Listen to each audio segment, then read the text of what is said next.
Praise lord. దేవునికి స్తోత్రం. దేవుని మాటలు జీవపు ఊటలు. ఈరోజు కీర్తన రాసిన గ్రంథం 25వ అధ్యాయం 7వ వాక్యం చూస్తే, భక్తుడు అక్కడ తన యొక్క పొరపాట్లన్నిటినీ జ్ఞాపకంలోకి తెచ్చుకొని, దేవా వీటిని నువ్వు జ్ఞాపకం చేసుకోమాకయ్యా, నీ దయ చొప్పున నీ కృపను బట్టి నన్ను జ్ఞాపకం చేసుకొనుము, నా పొరపాట్లని నా పాపమును గనుక నువ్వు జ్ఞాపకం చేసుకుంటే నేను బ్రతకలేను ఈ భూమి మీద అని చెప్పి దేవుడికి తన యొక్క ఆ ప్రార్థనని చేస్తూ ఉన్నాడు. దేవునికి స్తోత్రం.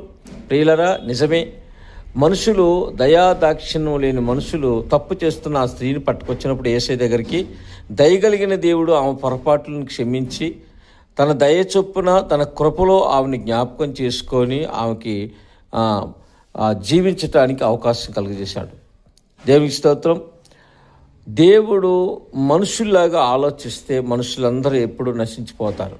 అందుకే ఆయన దయగలిగిన వాడు, కృప కలిగిన వాడు కనుక మనం ఆయన అడగాలి, ఆయన దగ్గర ప్రార్థన చేయాలి. అయ్యా, నా బాల్య పాపములను నా అతిక్రమను జ్ఞాపకం చేసుకోకయ్యా, నేను బలహీనుడును, నేను మట్టి నుండి తీయబడ్డవాడును, అయ్యా ఈ బలహీనుడి జ్ఞాపకం చేసుకోయ్యా, బలహీనతలు జ్ఞాపకం చేసుకుంటే మేము బ్రతకలేమయ్యా, బలవంతుడైన దేవా నీకు కోటి స్తోత్రాలయ్యా, నీకు దయగలిగిన వాడు, నువ్వు కృప కలిగిన వాడువు, నీ దయ చొప్పున నీ కృపలో నన్ను జ్ఞాపకం చేసుకొని నన్ను దీవించయ్యా అని అడగాలి. అడుగుడు మీకు ఇవ్వబడును.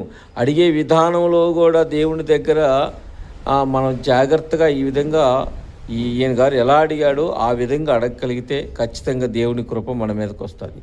ఆయన దయగలిగిన వాడు కనుక మనల్ని క్షమిస్తాడు, ఆదరిస్తాడు, దీవిస్తాడు. ఎవరైతే ఈ విధంగా ప్రార్థన చేసి దేవుని దగ్గర తన యొక్క పొరపాట్లని ఒప్పుకొని క్షమించమని అడుగుతారో వారి మీదకి దేవుని దయని బట్టి కృప మెండుగా వస్తుంది. ఇటు కృప దేవుడు మనందరి మీకు దయచేయను గాక. ఆమెన్. God bless you.